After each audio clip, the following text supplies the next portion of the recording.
Welcome to LOA Today. I'm Walt Thiessen. With me today is the woman who knows how to set personal boundaries, Alex Standy. This is your daily dose of happy. We are so happy you decided to join us today.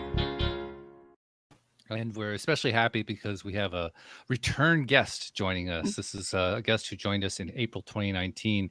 And the only scary part about it, fans, I didn't remember the visit. It's really awful. I'm so embarrassed. But our guest did remember it. The funny thing is she didn't remember it until the last minute, like, wait a minute, I've been on this show before. So we have a whole lot of missing gray cells going on here. But that's right. We're going to fill in the blanks here. It's going to be good. So first of all, Alex, blue hair again, right? Yep. Yeah. I say again because I don't remember the blue hair. I remember the purple hair. So, you know. It's always changing. Always changing. I know. Well, that's part of your personality, right? Yeah. Even if you are the purple lady. I mean, you are. Let's be honest. The background is purple. Your clothes, your wedding is purple. Everything's purple. With Everything's you. purple. Purple is life. Except when the hair is blue. Other than that, yeah. But actually, the one serious question I have to ask you, I know I ask this every time. Are you feeling better? Are you still improving? Because you've been through a lot in the last couple of years. Hold on 1 second. I had a call coming through, and now my sound is ruined. Well, okay. Well, we'll try to get past that. Hold on. Let me adjust.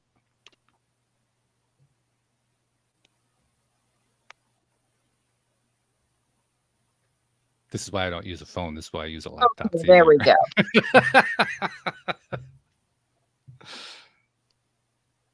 Okay. Can you hear me now? There we go. All right. I'm back. You can hear it. Okay. So let me rewind. Yeah. The serious question I was trying to ask is, with all the stuff you've been going through the last couple of years, I ask this every time, and every time the answer sounds good, but I want to ask you again, how are you doing? Are you feeling better? Are you continuing? I'm doing much better. Yes. Good. I am good. Completely healed as far as I'm concerned. Good. Okay. So you just have to convince the medical facility. Is that it? No, they're pretty. They said live on and prosper. That's what they said. Good. So, okay. Yeah. So you really passed it then. Yeah, I really passed it. Like, we didn't think it was going to work. It was a Hail Mary, but it worked so far. Wow. Yeah. Well, I'm so glad because you've been through hell and back, and for you to get to it wasn't fun. It was not fun. No. Yeah. So congratulations. Really, that's fabulous. Thank you. Fabulous news. And so anyway, the guest, the guest I was referring to is Ruth Cohen-Joyner, and I was like I was telling her before, actually Ruthi Cohen-Joyner. Yep. It's a name that is very big in my family because my wife's maiden name is Cohen, which is a very common name, and she had an Aunt Ruth who was known as Aunt Ruthi. So to have a Ruthi Cohen-Joyner on the show makes total sense to me. And it's like, as natural as butter on bread as far as I'm concerned. Now the only thing I need to do is remember the guest. But other than that, we're doing great here. So. But Ruthi, thanks for joining us again on the show. Thanks for being back here. Thanks for remembering that you were on the show previously. Everything before the pandemic is like in the before times. It's a different world, right? Yeah. It's like, oh yeah, sometime back there. Yeah, absolutely true. It is. It's like BC and AD, right?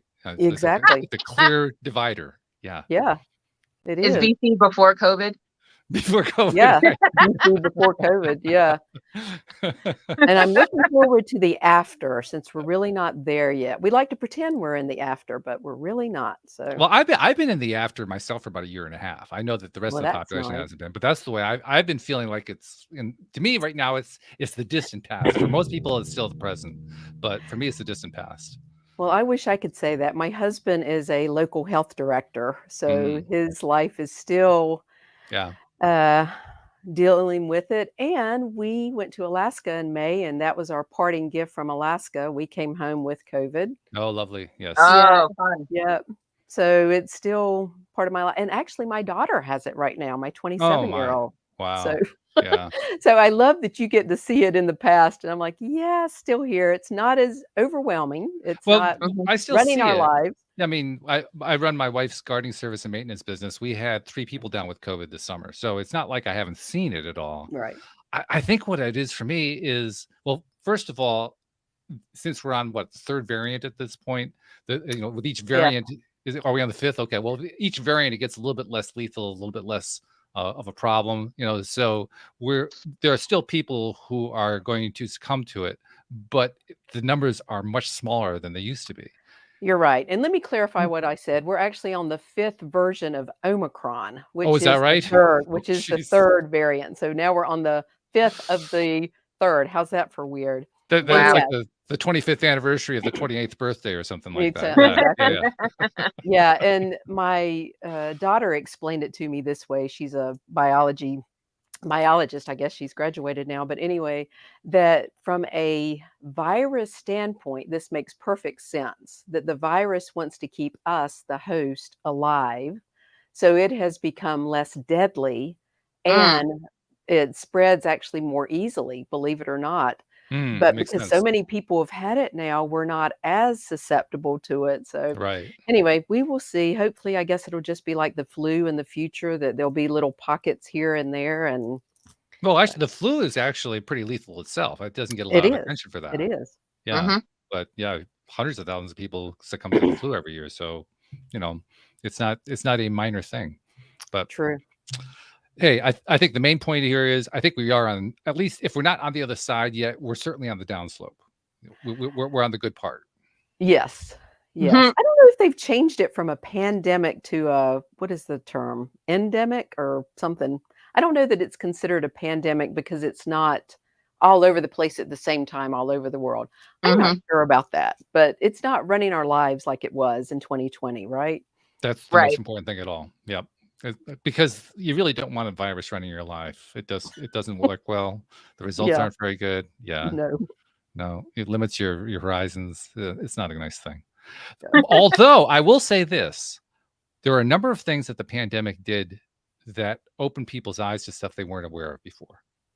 Yeah. That is very big. People were appreciating stuff that they used to take for granted. True. And then still are. I don't know what the statistic is on the number of people that have changed jobs or careers. Oh, it's huge. Yeah. Well, they call it the Great Resignation. Yeah. Yep. And it's big. It's huge.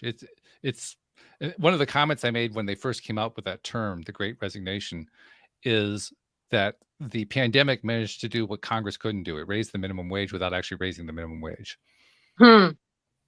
True. Right? Right. Yeah. Yeah.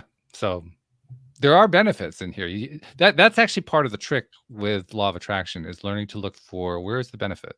You can always find the gray cloud. Where's the silver lining? Right. Absolutely. And somewhere I heard the saying, well, that happened. Now where's the gift in it? Exactly. Yes. Yeah. Looking at everything that way is beautiful, isn't it? And if you can't find the gift, there's another thing you can do. You can recognize that, okay, if I can't find the gift yet, where's the payoff? Because there's always a payoff for hanging on to this junk. And when you can notice what the payoff is, the funny thing is the gift isn't far behind that. True. It's right nearby. You just have to kind of look. Once you find where the payoff is, the gift is going to be in there somewhere. So, yeah. Well, this actually ties into what I wanted to talk about in greater detail because, well, last time we had you on, you led us through a tapping session, which was cool. Yep. And we didn't really get into the hypnotherapy part, although that would be cool to touch on that too. We've had other people do that, but still would like to take your take on that. But you're also an Akashic Records reader. Now, we've mentioned them. We've had a couple of people who even tried to define them. We haven't had any in-depth discussions about that topic.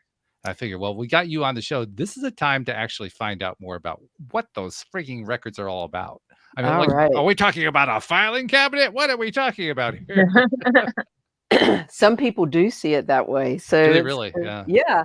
So there was an Akashic Records summit that somebody did a couple years ago, and she asked all of her 20 or so guests that were on the summit, so what are the Akashic Records? That was the first question, because that's everybody's question, right? Yeah, sure. So 20 different answers. I mean, everybody answered it a little bit differently. So I'm going to give you my understanding, and I'm going to give you my understanding that I got while I was in the Akashic Records, which will make sense when you understand this a little more. So actually, I'm going to clear my throat. So let me mute myself a second. I'm doing that a lot today, and I'm drinking water to try to compensate. So you're not. It's alone. like one of those days. I lost my voice this morning. It's crazy. Did you? I did. There's something. I think it's a change in weather. Something that might be. Yeah. Could be. Okay, so if you imagine the divine, however your understanding of the divine, so God, Jesus, Buddha, angels, source, uh, unified field, Mhm. however you see the creator, whatever created all of us, we all have access to that level of support, love, and guidance. Okay. Now, if you Mhm. don't believe in that, then you can just think of it as your higher self or your best self or whatever. Okay, so we all have that. And the way I see the Akashic Records is, imagine that you have a little thought bubble above your head, like in a Like comic a book. cartoon. Yeah. Okay. Yeah, the little cartoon above your head. And that is your soul's direct guidance. Okay. So your soul has specific guides. And the way I was taught is that we have a master guide. So there is a guide that is with your soul for eternity. So that gets into a big discussion about, do you believe in reincarnation? And is our Mm. soul an ongoing, eternal entity, I guess? Hmm. Mhm. So that if you believe that, then there is a master guide that is always with you, always supporting you. And then we have teachers and loved ones. So hang on one second. So the teachers are who are with you during rough times in your life. So if you're going through a major loss, then you've got some teacher on the other side, if you will, to support you during that. Loved ones can obviously be teachers. So past loved ones can support you from the other side with whatever. And my understanding is, in the Akashic Records, they don't necessarily identify themselves. So you don't know this is Uncle Joe or Aunt Susie, but Mhm. you know you can feel a loving presence supporting you when you open your Akashic Records. So where is this? Well, I know if you're doing audio, you can't see this, but I just Well, want we to can show. describe it. Yeah, so this is just my version of an Akashic prayer. And the way we get into the records is with a portal, and the prayer is the portal. So Okay. when you say this prayer, and like I said, I have my version of it, probably hang on, it shouldn't grab the book because people can't see it. The person that I think of as the biggest authority on Akashic Records is Linda Howe. Linda Howe with an E on the end, Mhm. Howe. Okay. Linda Mhm. Howe has written several books, and she has a prayer that you can access on the internet, so anybody can get to it. That's a little more formal than mine. I've made mine much more laid back, kind of Hmm. fit the world a little bit better. Hers has got a lot of Well, ritual in it. it sounds like it fits you. Yeah, yeah, exactly. Hmm. So the idea is, or my understanding is, when you say this prayer, it's allowing you to tune in to your divine guidance, your particular guides that are there for you. So Okay. that's how I see it. So the prayer, I don't think it really changes anything. It just makes us more aware that we've got this guidance, because most of the time we're not paying attention. This We're, is true. yeah, we're Or tuned in to, I got we're to pay paying the attention bills to or the stuff. whatever. Yeah, right. We're paying Right. attention to that stuff. Oh, the Mhm. important stuff. Depending on how you look at it. So Right. how you Right. look at it, right? Yeah. Okay, so that tells us how we get to them. What are they? So that's a great question. My understanding, again, I keep prefacing it with that, because if you listen to, 20 other Akashic record Mm. readers, you're going to get different understandings. The way they first appeared to me was literally as books, Hmm. purple books. So Uh-oh. actually in a dream, yes. And Alex, purple and blue are my favorite colors too. So totally Because get they're that. awesome. Yeah. So the way I saw it was purple books. The file cabinet idea I've heard before, but a lot of people see it as a library, that there's literally a library in the sky, if you will. Maybe we need a human way of seeing these things, right? That it's not Mm. really Mhm. this way, but it's a way that we can understand it. And that each person has their own Akashic record. So record like a book, that you can access to learn about your past lives. So some Akashic Record readers really focus on past lives and mining past lives for information. That's not really my focus, but it is for a lot of readers. So when I do an Akashic Record reading for someone, I usually share with them whatever I start getting first. Mhm. And then I let them start asking questions. And it's not predictive like tarot cards or astrology. It's your soul's guidance. So it's more confirmative that you're on the right path, if that makes sense. Mhm. Okay. And in the beginning, when I first did training, 2018, I think, again, back in the before times, I get a little confused. Was it 17, 18? I'm not sure. But I did 3 different trainings with different people, different places before I started doing it, for money. That I forgot where I was going with that. What was I going to say about why I was bringing up the trainings? I don't know. I I can't don't think of either. anything to help you. That's the worst part. Oh, well, so with the Akashic Records, you're just tuning in. And what I was going to say about when I work with people is that we're just looking for whatever comes through. And it's kind of in the beginning, this is what I was going to say. I didn't trust it at all. I was like, how in the world am I getting information from somebody else's guidance? This doesn't make a bit of sense. Mhm. Until I had a few instances of, there's no way I could have known that. That is freaky. So can I give you one of those stories? Sure. Yes. Okay. We love freaky stories. Okay, cool. So Yeah. I live in North Carolina. And in North Carolina, if you know North Carolina at all, 2 well-known schools here are UNC Chapel Hill, otherwise yeah. known as Carolina, Mhm. not the one down in South Carolina. Oh, And the color for Carolina is light blue, sky yes. blue. Sky Mhm. blue is Carolina blue. Okay. Right. Duke University is also in North Carolina. Their colors are dark blue. So Mhm. more close to a navy, real dark blue. Okay. Right. So I was doing a reading for someone that I did not know. Don't even remember how she found me, how I was doing the reading, but I knew she was from North Carolina. And in the reading, at the very beginning, I said, I'm just picking up blue. So I forgot to say this part. I get a lot of stuff in readings as either song lyrics or movies or color. So it comes to me in ways that don't necessarily make sense to me. Okay. Okay. So I can give you another story about that in a minute. But anyway, so I said, I'm picking up blue, dark blue. I said, so there's this blue. And in her session, at some point, I said, I'm still getting the blue, but I'm getting a sense we should just ask for healing for you. And so I said, so we're just asking your Akashic guides to support you in healing. And I said, wow, I'm still getting blue, but now it's not Duke blue, it's Carolina blue. And she burst into tears. Oh. And I was like, okay, What did I say? what is this about? Well, it turns out, and I did not know this, that her son had passed away with leukemia, if I'm remembering this correctly, at 16 years old. And this had happened 4 or 5 years before I met with her. Mm. When he Mhm. was sick, he was in the hospital at Duke. And he Oh, was a big Carolina fan.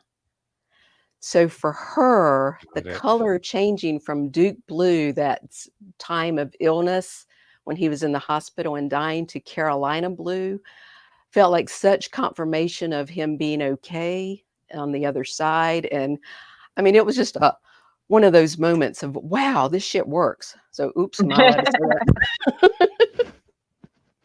So Let it me was tell kind you, of mind blowing for me. much worse things have been said. Don't worry about it. Yeah, that's really something. Yeah. And Yeah. to include both the schools, by the way, because I mean that's an intense sports rivalry That between is true. UNC and Duke is an intense, like almost armed battle. It's Yeah. just it's really, so to have both of them involved in that story that makes it just 10 times better. Yeah. Wow. Mhm. Yeah. It's pretty cool. Yeah, and I Uh, recently did a reading for somebody, and The Wizard of Oz came up. I was talking about the yellow brick road, and she also had that woe, and she said, I watched that movie literally 1,000 times. I am not kidding. I have seen it 1,000 times. That I watched it with my son when he was little. I know it up and just so know that movie. Mhm. Well, it just came up to me, the Yellow Brick Road. Well, I figure most people, at least in the United States, I don't know about all around the world, at least know the Wizard of Oz well enough Sure. to know the Yellow Brick Road. I had no Right. idea it was such a big deal to her, that Mhm. movie had such significance for her Yeah. when I brought it up. So that's the fun thing about doing readings for people, is I never know what's going to come through and what it's going to mean to somebody else. Right. Yeah, I can see that. I actually did a little research because I wanted to know a little bit more about the etymology of it, the origins. And the word Akashic is an Indian word coming from Akasha, which has a number of different meanings, but the current most contemporary meaning is sky. It can also mean cosmology, or it can mean space. But it refers to, in some form, an area, if you will, an area of openness, and of, like outer space would be open, or air would be open, or something along that line.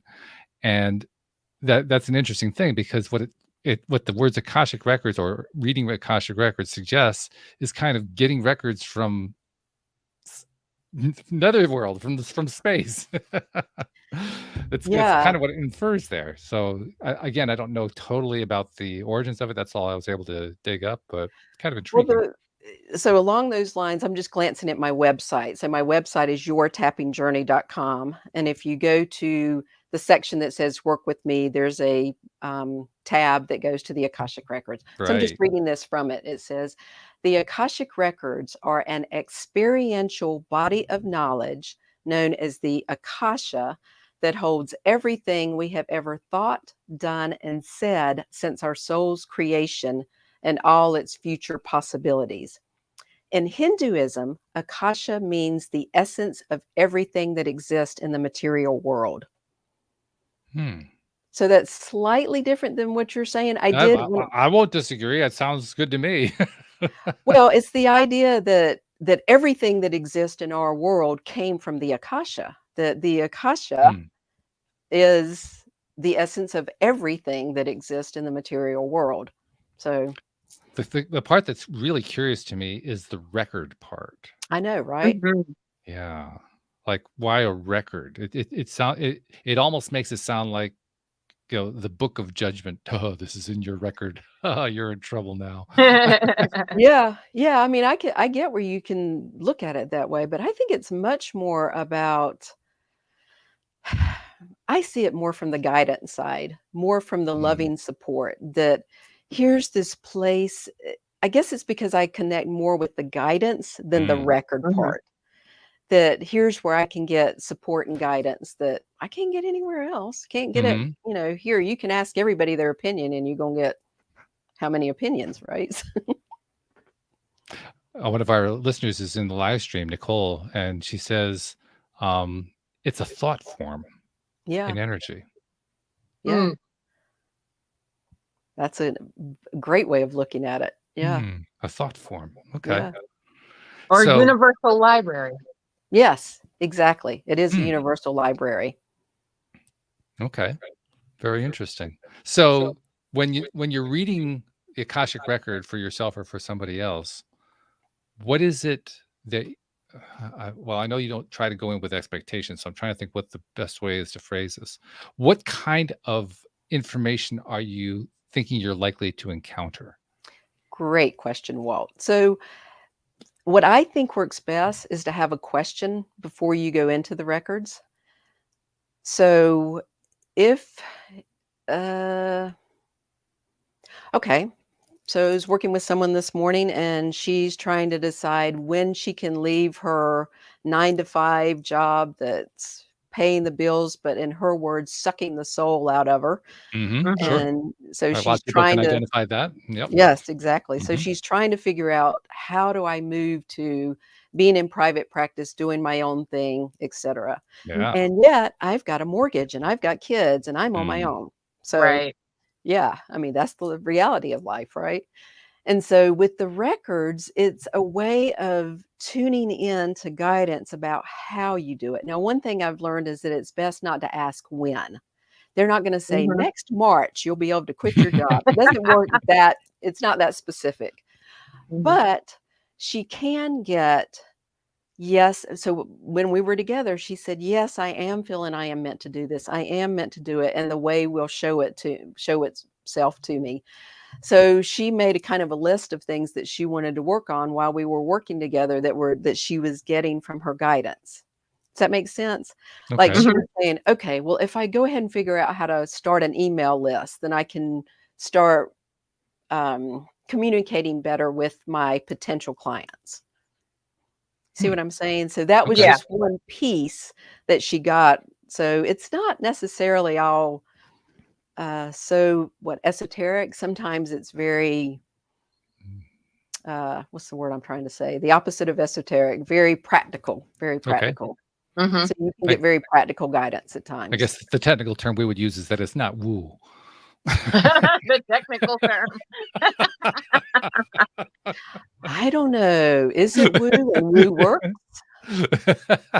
Because isn't law of attraction woo in a way? I mean, Oh, are you kidding? It's total Oh, it woo. exactly. But don't you? How much woo do you want to woo? Yeah, exactly, exactly. But thinking about the law of attraction, so I'm just going to go back to this person today. What we ended up doing was, now imagine yourself doing this. What does it feel like to work with the clients you want to work with? What does that feel like, sound like, be like? So I was trying to get her to get into the way to attract this in is to feel it, believe it, see it, visualize it, put your energy into it. Instead of, I hate this job, it's sucking my soul. You know what I mean? Change your energy, change your shift. So that does seem to be the consistent pattern I've seen whenever I've seen anyone reference Akashic Records or talk about how they use them, that kind of thing. It seems to be approached as a tool for helping somebody to move forward spiritually.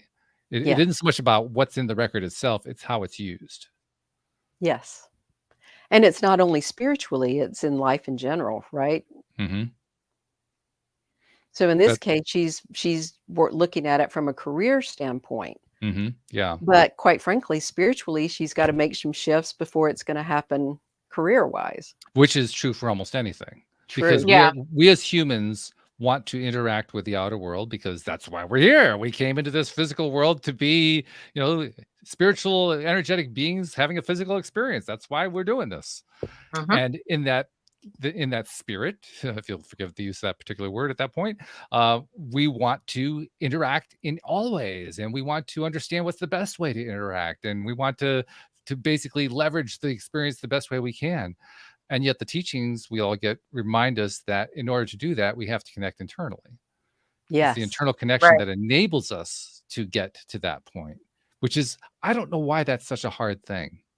I mean, it is for some reason. For whatever reason, we have the most trouble with that. Maybe because there's not an obvious direct correlation between the two.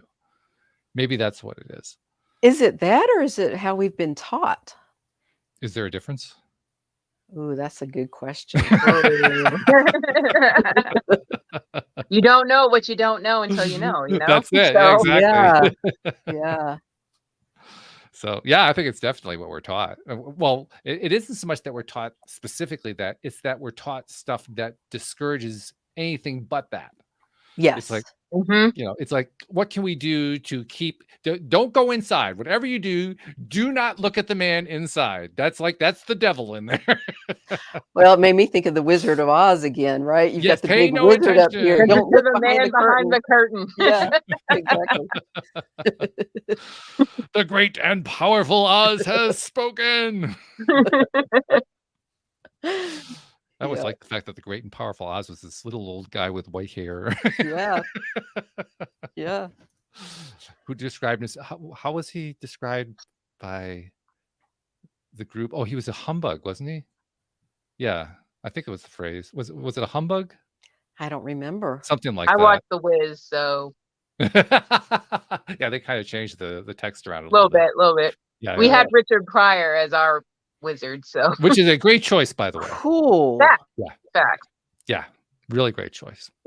Great choice in casting all the way around. Yeah, that was a beautiful presentation, beautiful production. But yeah, I think humbug was the word, if I remember correctly, and the wizard had to agree. Yeah, I really am a humbug. Well, another funny thing going back to the Wizard of Oz and is Dorothy finally realizes there's no place like home. And Yeah. if you think of your home frequency, you're tuning Yes. into you as home. Yeah. Yeah. Doesn't that fit in with Sure. what you're talking about going within to find your answers and to create whatever you want to create? It's got to come from within.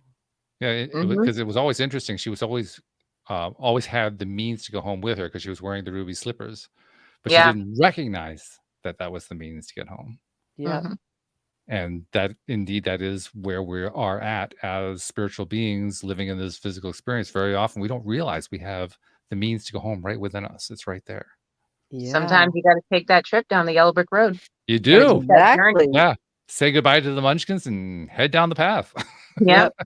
And there's going to be scary stuff along the way. Oh, yeah. And, Lions and But tigers also and bears, let me tell you. people. Say that again? Also interesting people. Very interesting people. Yes. Yeah, you meet scarecrows and you meet tin men and cowardly lions. I love the cowardly lion. He was wonderful. You find your bravery and your intelligence and what's the other one? A heart. And a heart. Right? Yeah. Yeah. And isn't that the truth for everything? True. It really is. Yeah. Yeah. The cowardly lion, I have a particular warm spot in my heart for him because he tries so hard to be scary and he's absolutely timid. True. He even has the best song about courage. I love that. I agree. All right, now I need to go watch both the original Wizard of Oz and the Wiz. I want to. The Wiz is a bop. Let me tell you. Oh my God, Michael Jackson plays the Scarecrow. Okay. What's his name? Nipsey Russell plays the Tin Man, I think. Okay. I'm not sure who plays the Cowardly Lion. And Diana Ross is Dorothy. So there was a brilliant cast. Absolutely. Wow. Okay. I wonder if I can find it on Netflix or. Oh, it's around somewhere. Go to Amazon, whatever. Somewhere it's going to be on Might be on Amazon Prime. Yeah. I would think. Cool. But yeah, good stuff. Really good stuff. And you're right. That whole movie was just one great big teaching tool. It is. Both movies. Doesn't matter which one. Yeah. Yeah, definitely. So, okay, let's go back to Akashic Records because I'm still kind of curious. We've kind of uncovered a good portion of it, and we understand now that Akashic Records get used as a tool to help somebody on their spiritual journey, particularly when they're trying to tie it into their physical experience. They're trying to find some ways to make their physical experience more desirable, more fun, more whatever, fill in the blank. Yeah. What else, though, can you do with Akashic Records? Because I can't imagine that that's the limit of it. Well, I don't think there's a limit to anything. Personally, I use it with EFT. So emotional freedom techniques, EFT or tapping, I feel like doing it with the Akashic Records is like tapping on steroids. It just makes it so much better that this tool that is an energetic tool, an emotional energetic tool, if you will, when you add the spiritual component in it, is just that much better. So why do you think that is? Well, the saying, everything goes better with bacon. Maybe everything goes better with spiritual guidance. All right. Okay. Hey, I can't disagree with that because every time I've ever explored something along that line, it's always gotten better. So no doubt about that. Yeah. Yeah. So I just think it's 1 + 1 = infinity, that it's not that, it really makes a huge difference. And the other thing I like about the Akashic Records is that I teach people how to do it for themselves. I can do readings for people, but it's way more useful for you to know how to do it for yourself. I think that's important for all of these tools. I mean, it's always good to have a coach. Coaching is excellent. I've had many guests say everyone should have a coach. And you know what? I buy into that. I think there's a lot of value to that. But there's also value in learning how to do it yourself because that's where you do your best growth, I think. I think so too. And when I work with people, it's for a season. It's not an idea of, okay, I'm going to be here with you for the next 10 years. No, 3 months, 6 months, whatever, until you're feeling like you're ready to do it on your own.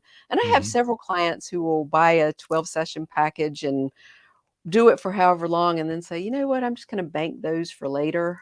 And they'll just call when whatever is going on and say, hey, I need another Akashic Record reading, or I need another tapping session, or whatever. And so Now, how do you apply one to the other? That's the question I have. So my tapping sessions, I call tapping into the Akashic Field, because we open the records at the beginning. Yeah, I know, right? I had to come up with some way to put it together. Open the records at the beginning, and then we use tapping as a tool, or hypnotherapy, which you mentioned that I'm a hypnotherapist too. Whatever I feel led, whenever the guides tell me will be best for working with this client. And so bring it together. But that's a different level. So let me just give you an analogy that I like to use, that if you think of your dental health, everybody brushes their teeth every day, hopefully, and hopefully twice a day at least. So you're doing dental health care at home, right? You've got your own way of doing it, your own routine. And then if you needed a cavity filled or a root canal or whatever, you'd go to an expert, a dentist, right? Right. Well, that's how I see tapping in the Akashic Records. If you learn to use them, and whichever one you feel led to, like obviously both for me, but not everybody is going to be led to both of them. If you use those on a regular basis to enhance your everyday life, like meditation. I mean, I meditate every single morning. It just feels weird not to start the day with meditation now. Been doing it for, I don't know, 10 years or something. But you know what I'm saying? That it's kind of a way of doing your spiritual self-care. Yes. So, and then when people are working on bigger things, they come to somebody like me to support them in it. So. I love the use of the term self-care. Oh yeah. We love self-care. Yeah. Yeah, we really do. And it's important on so many levels. To apply it in this topic makes it even more interesting, because it kind of opens up the horizons a little bit, doesn't it? It basically says it's beyond, having a massage or doing yoga or walking in nature. It's here's another angle, another aspect that you hadn't perhaps been using before that you can use. Yeah, in addition to those, because I love all of those. Sure. I want to, yeah. Because you need to work on inward as well as outward. So it just makes sense to add that to your repertoire. And the real trick is working on them together. Yeah. I think that's what people don't get. Yeah. Well, it's a real trick because we humans are able to concentrate with intensity on one thing in a big, big way. We are challenged when we're focusing on two things. And if your goal is to focus internally, but you're also focusing on a technique, that's a double focus. Not that there's anything, I'm not saying there's anything wrong with techniques. Techniques are great. Everything from meditation to Akashic Record Reading to, you fill in the blank. There's like a whole bunch of them. They're all wonderful. But by the same token, the challenge is, can you perhaps start that and then end up inside? Because it's really hard to focus on both. Because you can, that's where you want to get to, but it's so easy to try to get hung up on, well, should I be focusing here or there, here or there, here or there? And you kind of like stay in the middle and you don't really get to that internal place because you're constantly checking, well, am I doing the method right? Am I journaling correctly? Am I meditating correctly? Am I doing all this stuff? We get hung up on this kind of thing. I was going to say hung up. Yeah. Yeah. We can, but think about it like driving a car. When you're first learning to drive that car, you're paying attention to how many seconds has it been since I checked the rear view mirror? All the things that you learned to do in the beginning. Well, now you drive a car without thinking about any of that. Right. So the idea is to get as comfortable with whatever tool that you're just doing it without having to think about how to do it. That's exactly whatever it is you choose. Yeah. But and that's not to say you can't learn new things. Of course you can. But it's not as easy as learning to drive a car. That was easy by comparison. This stuff's harder because there are so many distractions. There really are. It depends because driving is very hard for me because of the distractions. I can only focus. So for different people, it's like I might find Akashic Records maybe easier than driving for a person like me. You know what I'm saying? So different people, different strokes for different folks. Is that because of the Asperger's, you think? Yeah, definitely. Yeah, okay. Mm-hmm. Gotcha. Well, I've heard, I tried to learn mindful meditation where you keep your eyes open I was like, oh, no way. I don't like this with my eyes open. I want my mask on so everything is closed out so I can go within. I need to now really for me, go that's within. dissociating, and I do that naturally. So much easier. And I can phase out of a conversation and just people be like, "What's wrong? What are you looking at?" And I'm like, "So I wasn't even here. I'm sorry." So, Alex, are you saying it's easier for you to meditate with your eyes open than closed? Definitely. And when you're closed, your mind goes all over the place? Yep, absolutely. Interesting. Okay. Good to know. Yeah. And I was going to add that for me, meditating quietly I can do it, but it's harder for me than it is to do a walking meditation in nature. That to me is much easier. Yeah. Yeah. So I have a walking meditation on Insight Timer. I think before we got on air, we were talking about Insight Timer, which is a meditation app with like 21 million subscribers, and there's over 100,000 free meditations on there. And I have a meditation on there that is a walking meditation. It's called Sacred Walking Meditation. Anyway, I agree with you. Walking and meditation is beautiful. I love the two together. I don't even have to think about that one. All I have to do is just start walking, and all of a sudden I'm soaking up, here are the trees and there's the sky and the clouds and all that. I'm just right there. It makes me more present than any other activity I can think of. Oh, I love that. Yeah. Because really that's what present is. I'm going to experience what's right here in front of me. I'm not going to be thinking about stuff. I'm not going to be worrying about what happened yesterday or tomorrow or anything like that. It's just, leaf, green leaf, very pretty green leaf. I mean, that's it. Yeah. I've done a fantasy walking meditation. So it's like you don't actually go anywhere, but it's not trees and leaves. It's more dragons and castles. Ooh. So that was fun. And then, I'm visualizing in my head walking up the stairs of the castle and seeing the drawbridge and all that stuff. And I enjoyed that. And I felt like I focused more. I got to sleep easier when I used to listen to that as a kid.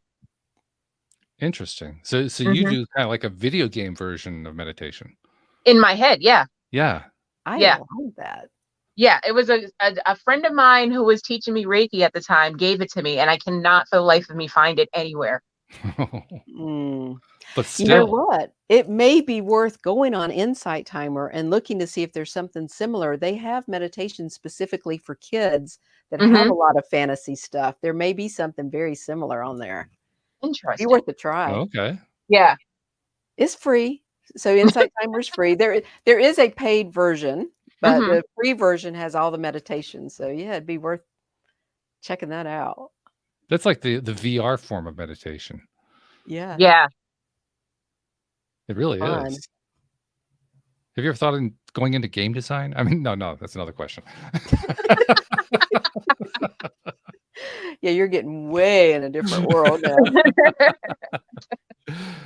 All right, I think we covered a lot, probably most about Akashic Records, but I want to go just a little bit deeper if I can. All right, I'm gonna because go ahead. Because with Akashic Records, the part that I keep coming back to is the word records. Like it does seem to have a finality to it. You never remember being told that this was going to be put on your permanent record? That's what they were talking about. Ooh. See, that's scary. That's a scary concept. But is it really? Why does it have to be scary, though? Yeah. It doesn't have to be, but... Well, where are you coming from that it's scary? I'm interested. Well, the reason I say that it's scary is that if we take it from the context of somebody who is exploring it starting from the physical realm rather than starting internally, in the physical realm is surrounded by a whole bunch of judgment. It's like, it's saturated with judgment. So the moment that you talk about anything that's a permanent record, anybody who is feeling and thinking from the physical viewpoint is going to start to feel intimidated because that's what they've been trained to feel. That's what they've been trained to think. That's why I say it's kind of like the obvious response. The moment that we're told it's in writing, that's permanent, that it's, it's forever. Oh my God, do they have access to that thing that I did that nobody should know about. It's like, you know. Well, let's look at a different perspective of that. So I get where Sure. you're coming from, especially from school or, Yeah. you know, an arrest record There's or so much whatever. fear associated with all that kind Yes, of stuff. I totally get that. But if you look at the universe as a loving, supportive place, and I'll give you a quote from Sarah Landon, if you know who Sarah Landon is, Sarah without an H, and I think her website's just sarahlandon.com. Mhm. And the quote is, I'm looking up at it. So if you're watching, I'm looking up. I choose to know everything is happening for me. I choose to know everything is happening for me. So what you view as a mistake you made in school or wherever in life, or the thing you don't want anybody to know about, as a learning opportunity, and what did I get out of this? What did I learn? Then wouldn't it be okay to have that in your permanent record? Because, oh, when I had that wreck, I learned not to follow so close, or whatever it was you learned. I'm using a very benign example there that, you know, instead of something really big. So how does that land with you, Walt? Does that help make it less scary to think about a permanent record that way? Sure. Well, I'm trying to, in a sense, play devil's advocate. I'm trying to explore it the way a lot of people would have explored. So that's why I was expressing it that way. But yeah, I think that does help. Actually, when you phrased it, you kind of prefaced it by saying that the universe is here to help. It's a loving place. It's a caring place, and so forth. It reminded me of the Einstein quote. He says, "I think the most important question facing humanity is the universe a friendly place? It's the first and most basic question all people must answer for themselves." Yeah. Yeah, absolutely. By the way, that's my favorite Einstein quote, just saying. Yeah. Well, and that gets into, well, at least the way I learned it. There's, I'm sure, many different ways of learning it. Michael Bernard Beckwith teaches, what is it called? The 4 stages of spiritual development. And that I'm not going to remember all 4 of them, but you'll get the main idea, is that the first one is the victim stage. Everything is happening to me. Yes. You know, he did this to me, she did that to me, blah, blah, blah. And that whole idea of life's not fair, the universe is against me, whatever, you know, that victim mentality. And we've all been victims, right? Sure, We've all had absolutely. things happen. But when you're able to switch that viewpoint to the everything is happening through me or as me, you know, however far you're getting in your development, where you realize that, wait a minute, this didn't happen to me. This actually happened for me. So that happened. Where's the gift in it? What can I learn? Where can I grow? How does this support me in the long run? Yeah. I mean, if you had met me in 1990, my dad had just died from cancer, and I thought the world had come to an end. Now I can look back at that and I can say, look at all the beautiful things that happened because of that. Right. So I would have never chosen for my dad to have died so young and whatever, but I can see the gifts in it now. I can see all the beautiful things. That's just an example that I've gotten out of the victim mentality, even though I was stuck in it for a long time. But it's a valid example. It's a great example. And it really illustrates very nicely the fact that what we're really trying to accomplish here is to find a different way of thinking and feeling about events and things and people and so forth that we really don't like very much. Well, it's interesting. You went to the people and the events we don't like so much. But yeah, you're right. The events for sure. Events, people, things, experiences, whatever they are. I mean, I was all trying the to cover nouns. everything that you could possibly have that happens in life. Yeah. Because that's really what it is. Because we're gonna have stuff thrown at us all the time. That's what it's like to live in a world of polarity and contrast. Welcome to it. Enjoy the ride. Tickets can be paid at the bursar office. I mean, this is just that's just what you signed up for. That's what you're here for. Right. We chose to be here. Yeah. And if you're going to be here, which you are, and you chose to be here, well, you may or may not believe that, but it doesn't really matter whether you believe it or not. Guess what? You're here. Welcome. So if you're going to be here, why not enjoy it? Why not find a way to actually feel good about it? And that's what the real trick is. That's what enlightenment is. I was making fun of the word enlightenment on somebody else's program today. We were having a fun time. Enlightenment. I feel so enlightened. But we get all wrapped up about these terms, but really that's what it's all about. Is just what can you do in order to experience the journey better, to experience it in a way that feels better, that you like. Absolutely. Because that's the whole trick. That's what all these techniques and Akashic Records and meditations and journaling and all this other stuff, that's what it's all about. How can you find a way to enjoy the journey more? Because when you can, and it can be done, by the way, when you can do that, then life can get magical. Exactly. That's where I wanted you to go with it. That once you start living that way and seeing it that way, synchronicities, if you can say the word, start happening, right? Very well said, by the things way. do get magical. They do. Yeah. Yeah. You know what the interesting thing from my perspective about that magical side is? The first time that I noticed it, it startled the hell out of me. It almost scared me a little bit. Like, what the frig is happening here? So what happened? Do you remember that example? What was the... Oh, I'm not sure if I can remember the very first one. The one that's coming to my mind was a series of events. I'll give you the potted history that I've told listeners 1,000 times, so listeners bear with me for a couple minutes. But in 2008, with the financial crisis, my business and my wife's business both got wiped out with a stroke of a pen. We were completely without income, terrified.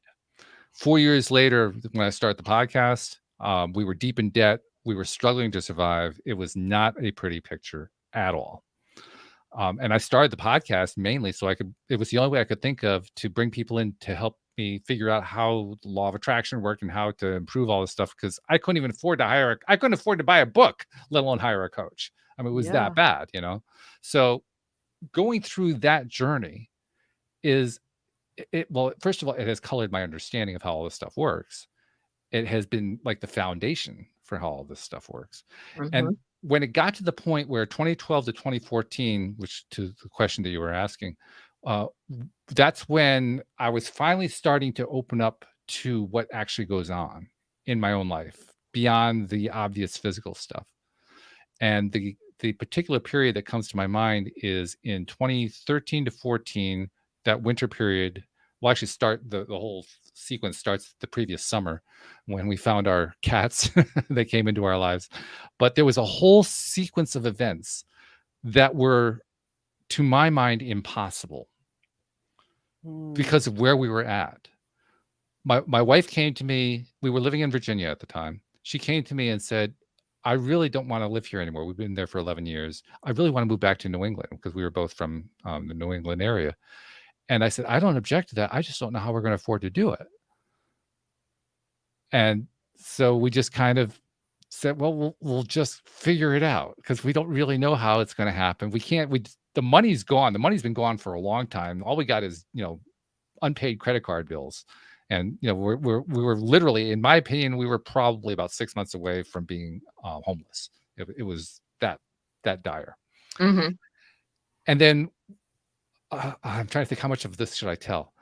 We came to Connecticut looking for a place to live and for a job for her. My job on the internet was meager, but it was still there. So at least I had a little bit of income there. She had almost nothing. We came here looking for a job and for a place to live, found nothing, had to go back with our tails between our legs. Found a way to come up with another, $20 or so to pay for the gas to come up here a second time. Long story short, we found a place to live. We found a job for her. Okay. We drive home. Really weird trip home, by the way. We had a rental car. No, that's right. No, that was a rental car. Yeah, we had the rental car for that one. And we left Connecticut this was in late December. Temperatures were in the 40 to 50 degree range. By the time we got to Virginia, 10 hours later, temperatures were below zero. Ooh. What? Whoa. It was stunning. Wow.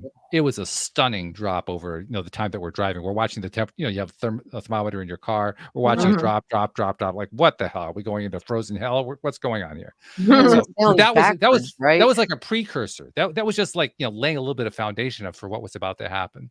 What was about to happen is we had 2 weeks to make the move, because she had to get to Connecticut in time to start her new job.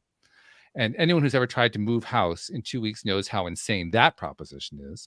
We had not 2, but 4 cats we had found who needed to find homes, because we had to find homes for 2 of them because we could only take 2 of them with us under the new lease that we had in Connecticut.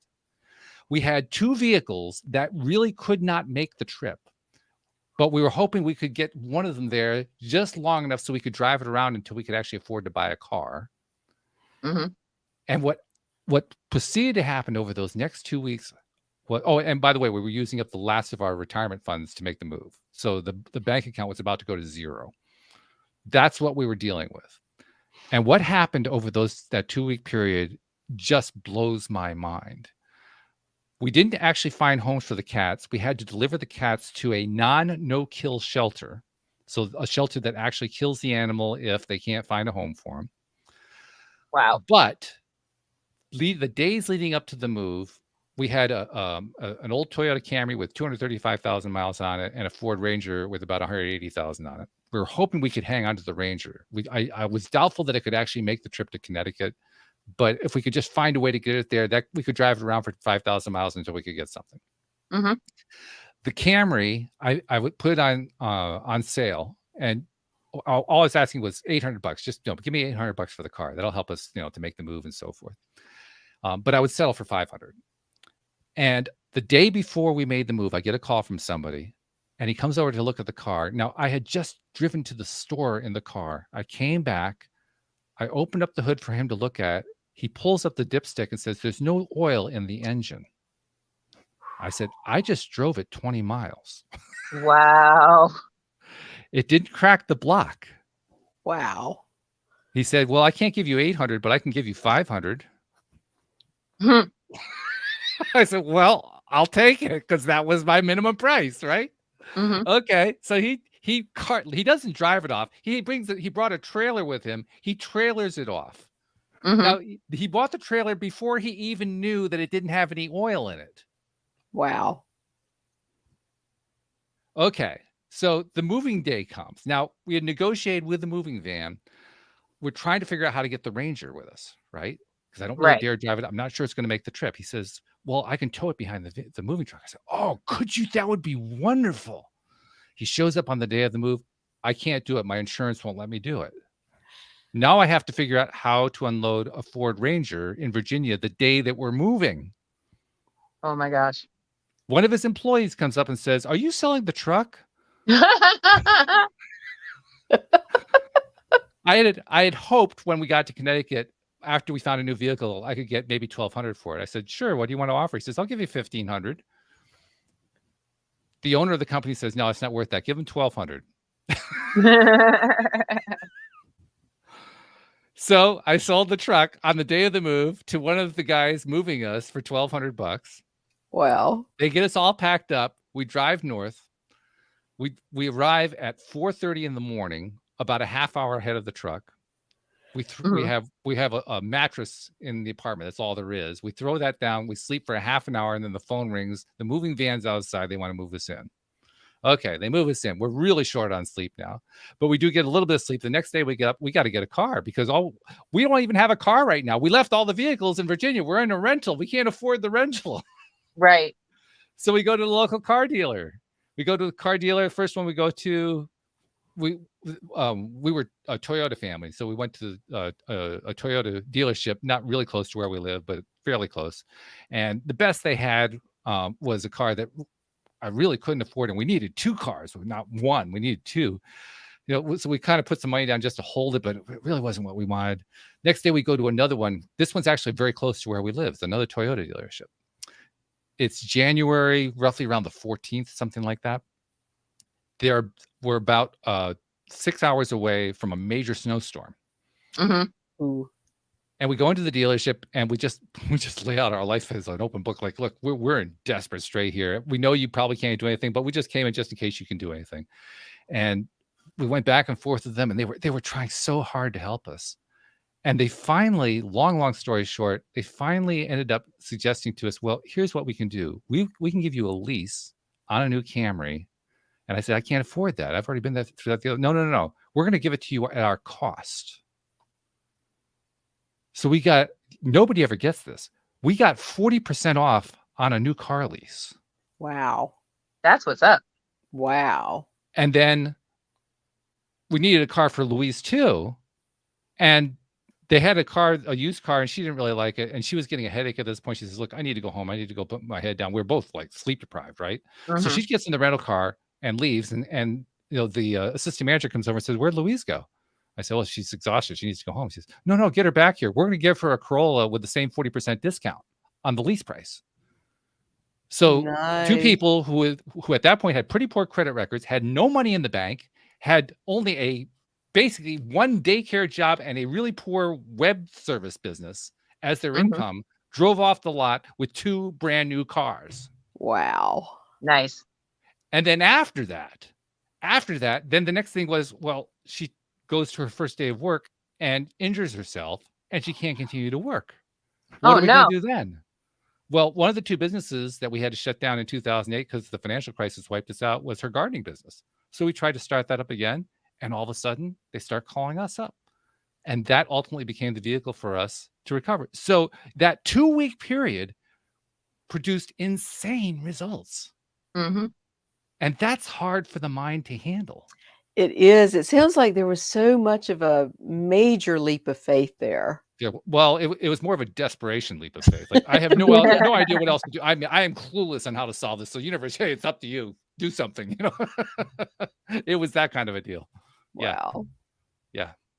But that's what I mean when I was talking earlier. This stuff can be really disorienting when you first connect and first start recognizing the stuff going on. Like, what the hell just happened? And that was like over and over and over and over in a very short period of time. Yeah. Same. I was like, yeah, right. Get real. Exactly. Yeah. Well, I think it's the normal human reaction, right? It is. Yeah. But like Ruthi said, because of how we were taught. Yes. Yeah. It's true. So even when we're talking about something like Akashic Records, which is about as woo as it gets, it's gotten to the point now where, okay, yeah, sure. Tell me something more. I mean, I've long since given up on the idea that I can make sense out of all this. But you know what's crazy right now? All of our Akashic records are like intertwined at this point in time right now. Yeah, you're right. That's crazy. Now I'm just freaked out. That's all there is to it. Well, all of our guides might be up there going, oh my gosh. No. We keep trying to teach them, but no, I'm just kidding. Actually, what they're probably doing is just laughing. Oh, they are so funny. Oh my God. Yes. Let's be honest, it is funny. All this stuff is funny. It's often hard to find the humor, but when you can find it, oh my God, what else can you do but laugh? Right. I mean, sense of humor about everything helps more than anything else, probably. I think it does. Yeah. Very true. Very true. Hey, we haven't gotten to this, and we're kind of running out of time, but you have a retreat coming up at Myrtle Beach in October. Tell people about this women's beach retreat. This is pretty cool. Yeah, I love doing this retreat. This will be my 5th time doing a women's beach retreat. And it's actually just south of Myrtle Beach. But anyway, so it's in South Carolina. It's limited to a small number of women and very intimate. Of course, we're going to use our Akashic Records. We're going to do tapping. We're going to do meditation. We've got somebody coming in to do a sound healing for us. We're going to do some yoga, some dancing, some sunrise walk on the beach using that sacred walking meditation that I mentioned that's on Insight Timer. It was actually created for the 2019 women's retreat. So I just love the opportunity to support women and coming together and getting into connection, especially after the pandemic. I mean, so many relationships are just, how many people are lonely today, right? Because we've spent so much time alone. So just getting in a safe space where you can be yourself and you can be seen and heard and supported. I just love it. Love it. Love it. That is fabulous. And from what you were telling me before we got started, there's only a couple of spots open. So by the time there's it may actually be closed out. But it's still good to know about it because maybe they can catch the next one.